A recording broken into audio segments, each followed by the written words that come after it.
इसमें कौन सी नई बात है मैडम कि उन्होंने चुनावी सभा शुरू कर दी? वो चुनावी मोड पे ही रहते हैं।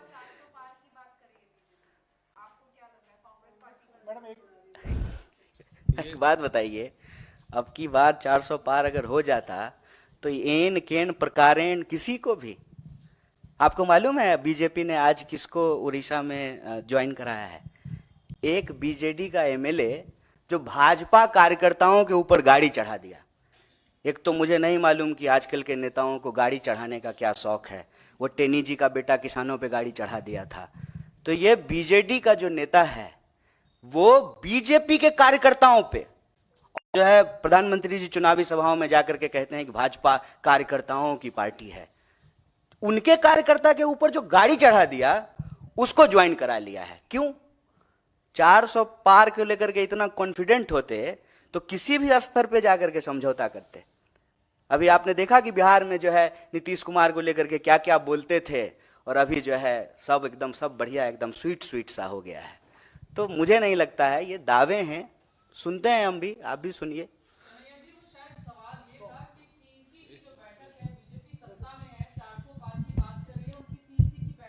पहली लिस्ट की तैयारी है, आप लोग विपक्ष में हैं, आपकी सीईसी कब होगी इसको लेके कोई क्लैरिटी नहीं है। अलायंस टीएमसी के साथ वेस्ट बंगाल में होगा नहीं होगा, इस पर भी चिंता संशय है बना आपको हुआ है। हमारी, बड़ा अच्छा लगा सुन करके। कांग्रेस कवर करते हैं, कितनी इसलिए चिंता आपसे करते सवाल हैं पूछ आप सकते हमारी। हैं। बहुत बहुत अच्छा लगा, आप लोग कितना चिंतित हैं हम लोगों के लिए, बहुत अच्छा लगा, बहुत धन्यवाद।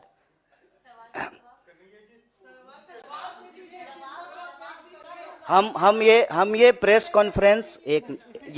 कॉन्फ्रेंस एक बहुत ही गंभीर और संवेदनशील विषय पे है। चुनाव सीट नंबर के लिए प्रेस कॉन्फ्रेंस नहीं रखा गया है।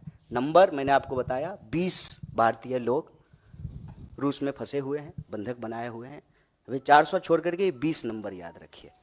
इसलिए नहीं जवाब दे रहा हूं, ऐसा नहीं है कि हमको जवाब नहीं देने आता है, जवाब दे सकते हैं, ले विषय कुछ और है। ठीक है कन्हैया जी ये बताइए कि आपने कहा कि अमेरिका में भारतीय छात्रों का मर्डर भी हुआ है, संदिग्ध परिस्थितियों में मौत भी हुई है। ये जितने भी हाल के महीनों में मर्डर या संदिग्ध परिस्थितियों में मौत हुआ है, इसके पीछे विपक्ष के नाते आप कोई साजिश देख रहे हैं, फाउल प्ले देख रहे हैं? दूसरा सवाल है कि मोदी आपके क्षेत्र में जा रहे हैं कल, आप पिछले बार वहां से लोकसभा का चुनाव लड़े थे, इस बार कांग्रेस की टिकट पे बेगूसराय से लड़ेंगे आप? ये विषय अभी आज का नहीं है प्रेस वार्ता का। पहला सवाल जो आपने पूछा है कि भारतीय नौजवानों और विद्यार्थियों के साथ आए दिन कोई ना कोई घटनाएं होती रहती है। मैं ये नहीं कह रहा हूं कि साजिश है, लेकिन एक चिंताजनक और गंभीर परिस्थिति जो जरूर है। मान लीजिए कि मैं बार बार कहता हूं कि देश के भीतर की समस्या को बाहर जो घटनाएं घट रही है उसके कॉन्टेक्स्ट में देखने पे चीज़ें आसानी से समझ में आती है।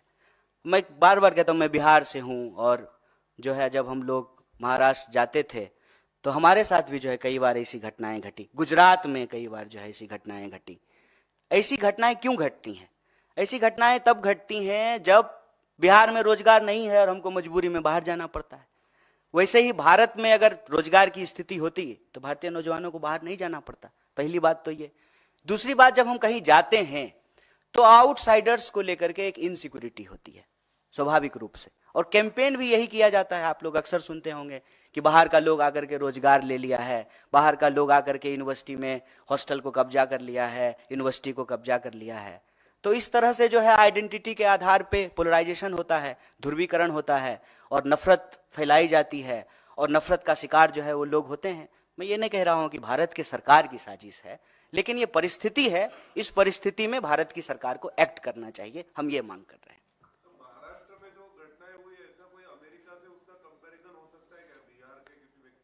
नहीं, बस मैंने समझने के लिए उदाहरण दिया है, कंपैरिजन नहीं है। दोनों की ज्योग्राफी अलग है, परिस्थिति अलग है, बस हमने समझने के लिए उदाहरण दिया। फिलहाल तो नहीं, फिलहाल तो हम रूस की ही बात कर रहे हैं।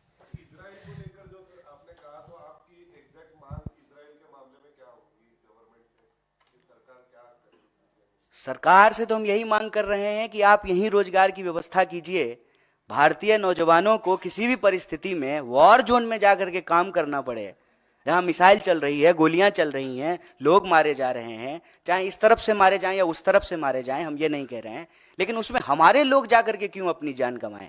उनको यही रोजगार दिलाइए और बस उनको हम वादा याद दिला रहे हैं कि आपने तो कहा था कि 2 करोड़ नौकरी देंगे हर साल, तो 10 साल अब पूरा होने को हैं। इस हिसाब से जो है आप 20 करोड़ नौकरी पैदा करते, 20 करोड़ आप नौकरी पैदा कर देते तो क्यों बाहर जाता कोई? किसी को अच्छा लगता है कि गोलियां चल रही हो और वहां पे जो है हम गार्डन साफ कर रहे हैं या सड़क साफ कर रहे हैं? ये अच्छा तो लगता नहीं है। तो हम सरकार से ये मांग कर रहे हैं कि देश के नौजवानों के भविष्य के साथ खेलना बंद कीजिए और युवाओं के लिए जो ये मृत काल चल रहा है, उस मृत काल को बंद करके ही सही मायनों में अमृत काल शुरू किया जा सकता है।